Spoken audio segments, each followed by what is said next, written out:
aujourd'hui, qu'on se le dise très clairement, l'ordre des architectes, dans la situation qui s'est créée, parce que la question que beaucoup se posent, pourquoi l'ordre empêche que des architectes soient formés? On n'est pas opposé à la formation des architectes. Que cela soit clair pour tout le monde. L'ordre n'est nullement opposé à la formation des architectes, à ce que des jeunes Maliens reçoivent cette profession noble et l'exercent avec l'art qu'il faut pour l'exercer. Donc ça, c'est très clair pour nous. Mais, je vous ai dit, l'ordre des architectes, c'est au niveau national. Au niveau international aussi, on sait que les problèmes se posent d'une manière accrue. Et c'est pour cela que le doyen Gauchou vous a parlé d'une charte. La charte UIA, l'Union internationale des architectes, l'UNESCO. Et voilà pourquoi l'ordre, cette charte, étant là, étant en train de voir comment les architectes sont formés, et l'Union internationale des architectes, sa représentation au niveau local, c'est l'ordre des architectes. Donc il va de soi que quand nous voyons que quelque chose se crée, il faut qu'on s'assure que le produit qui va sortir de cette affaire serait un produit sain.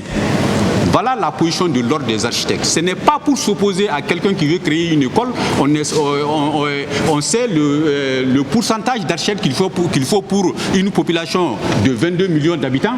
Il est assez, il est assez faible. Mais on se bat pour que la qualité du produit que ces écoles vont nous donner soit de très bonne qualité. Parce l'architecture, ce n'est pas pour les architectes, ce n'est pas une profession simple. C'est une profession qui joue directement sur la santé des populations. C'est une profession qui joue directement sur la sécurité. C'est une profession qui joue sur le confort.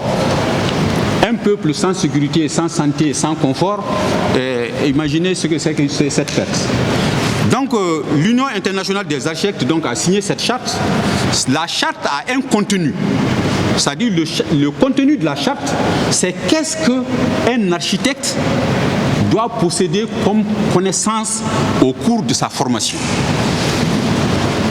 Un deuxième point vient au niveau de cette charte, ça c'est quel est le programme quand une école veut se créer.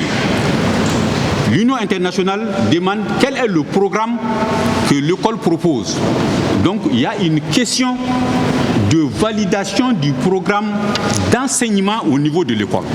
Et là, le garant de cette disposition, c'est l'ordre des architectes du pays.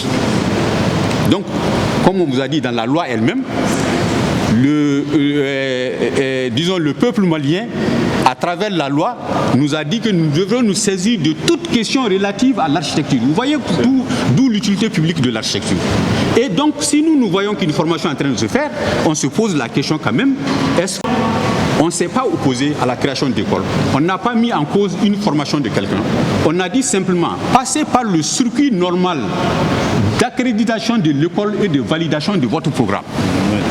Ça, c'est au niveau international que ça peut se faire. Ça ne peut même pas se faire ici parce que les spécialistes, disons, ils vont s'appuyer sur l'ordre des architectes pour certains paramètres, mais il y a des spécialistes de l'enseignement, de la formation qui sont au niveau de ces instances pour pouvoir vraiment opiner sur la formation, la qualité de la formation qu'on est en train de donner dans l'école. Donc, on les a dit passer par ce chemin.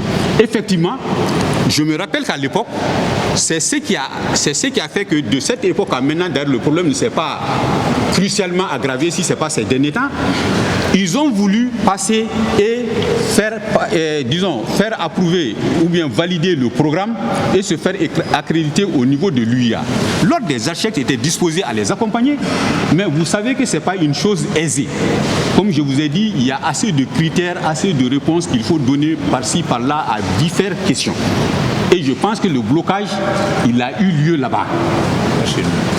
Pas au niveau de l'ordre des architectes.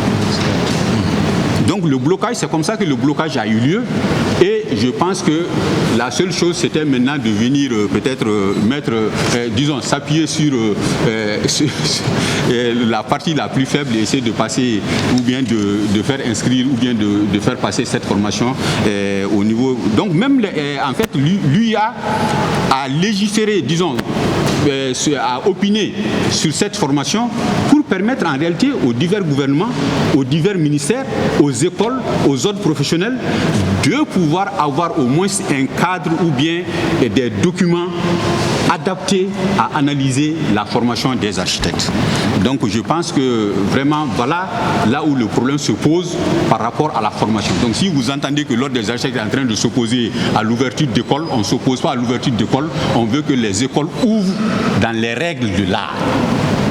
C'est juste cela.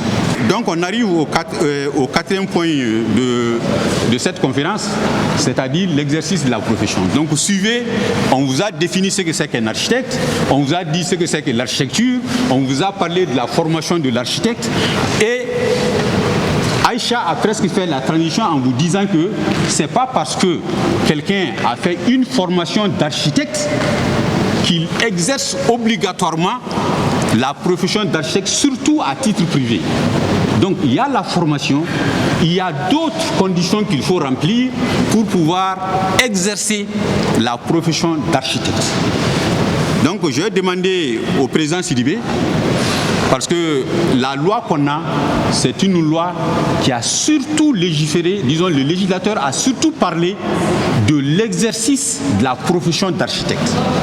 Sinon, dans beaucoup de pays, vous voyez que la loi est une loi sur l'architecture en général. Donc, vous voyez que c'est un domaine très vaste, mais chez nous, oui, on a légiféré particulièrement sur l'organisation et l'exercice de la profession d'architecte.